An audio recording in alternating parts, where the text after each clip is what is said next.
Turismoak lagun ezin hobea aurkitu du interneten. Ura gabe ezinezkoa izango litzateke hegaldi baterako preziorik onena edo nekazal turismoko etxerik onena gure kabuz bilatzea. Hori dela eta, makina bat ekimen sortu da sektore horren bueltan. Gure ametsetako bidaia aurkitzeko edota bisitatu nahi ditugun lekuen xehetasunak aldez aurretik ezagutzeko.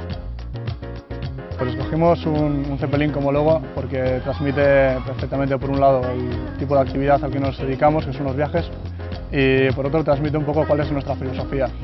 Flurist es una red social de viajes para aquellas personas que pretenden vivir las ciudades a las que van y no visitarlas. Aquellas personas que viajan para conectarse al mundo y no desconectarse de él. Takzeneak aportatzen duen garrantzitsuena da erabiltzaile desberdin arteko kolaborazioa. Hau da, Google Mapsen kargatu daitezke puntuak, kargatu daitezke mapak, egin daitezke gauzak, baina nahiko zailtasun dauka erabiltzaile desberdinen artean kolaboratu eta mapa komunak egin ahal izateko. Eta hori da batez ere klabea.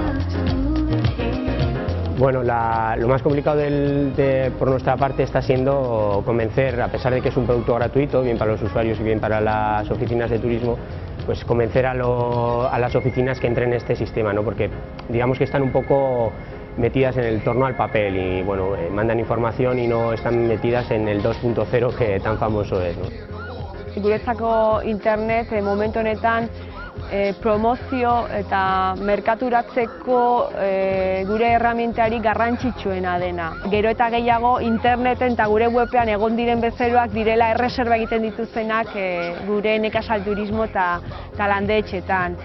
Eta ez dugu ahaztu behar, ez?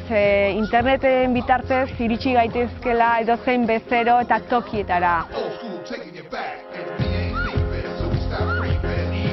Lo que me gustaría es que el año que viene a toda esa gente que está luchando por intentar sacar algo adelante en internet que no les sea tan difícil.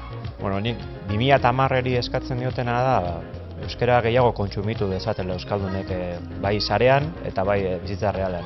Nire desioa 2010erako da interneten eduki libre gehiago eta gehiago izatea. Bueno, mi deseo para el 2010 es que Internet siga llegando a más personas y es que, aunque para nosotros es algo absolutamente normal, la realidad es que solo un cuarto de la población mundial tenemos acceso a él y creo que es una herramienta que puede servirnos para cambiar muchas cosas en este mundo. Nire 2010erako desioa izango litzateke internet geroz eta irekiagoa izan dadin, eta pertsonen involukrazioa proiektuetan geroz eta handiagoa izan dadila.